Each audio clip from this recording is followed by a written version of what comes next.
Assalomu alaykum, opajon, yaxshimisiz? Samarqand shahar suv ta'minotida.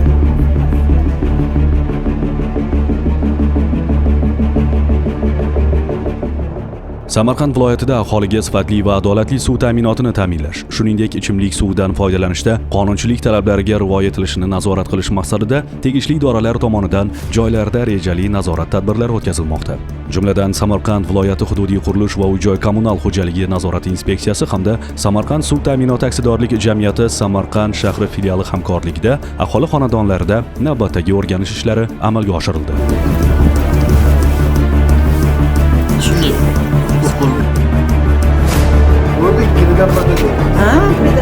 O'tkazilgan nazorat tadbirlari davomida Samarqand shahrining Matonat mahallasi, Darobiy ko'chasida joylashgan bir qator xonadonlarda qonun buzilish holatlari aniqlandi. Xususan, mazkur ko'chadagi 30-sonli xonadonda o'rnatilgan suv hisoblash qurilmasining davlat qiyoslash ko'rigi muddati o'tib ketgani, shuningdek, hisoblagich shikastlangan holda ishlayotgani, qolaversa nazorat tamg'asi mavjud emasligi ma'lum bo'ldi. Shuningdek, shu ko'chada joylashgan 54-sonli xonadonda ham suv hisoblash qurilmasining davlat qiyoslash ko'rigi muddati o'tganligi, bundan tashqari qurilmada belgilangan tartibdagi maxsus nazorat tamg'asi mavjud emasligi aniqlandi. Aniqlangan qonun buzilish holatlari yuzasidan tegishli dalolatnomalar tuzilib, fuqarolarga nisbatan O'zbekiston Respublikasi ma'muriy javobgarlik to'g'risidagi kodeksning 163-moddasiga muvofiq ma'muriy bayonnomalar rasmiylashtirildi.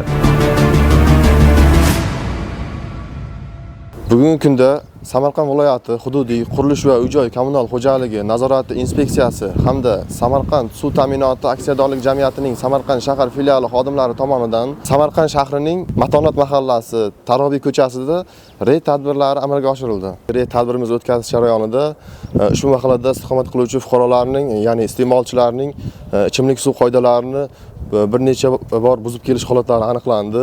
15-xonadonda xatlov jarayonlari o'tkazilganda ushbu xonadondagi suv hisoblagich ham nosoz holatda chiqib, bir martalik tamg'alar mavjud emasligi ma'lum bo'ldi. Ushbu mahalladagi 54-xonadonda ham xatlov o'tkazish jarayonida ushbu xonadondagi o'rnatilgan ichimlik suviga o'rnatilgan suv hisoblagich bir martalik tamg'a bilan tamg'alanmaganligi, ya'ni plombasi mavjud emasligi hamda davlat qiyoslash ko'rigidan o'tib ketganligi ma'lum bo'ldi. Kelgusida bu kabi reyd tadbirlari jadal davom ettiriladi.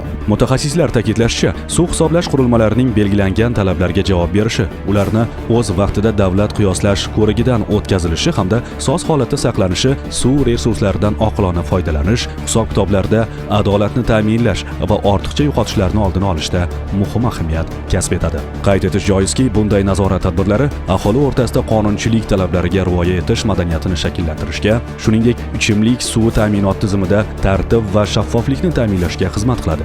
Bu kabi o'rganish ishlari kelgusida ham rejali tarzda davom ettirilishi belgilangan.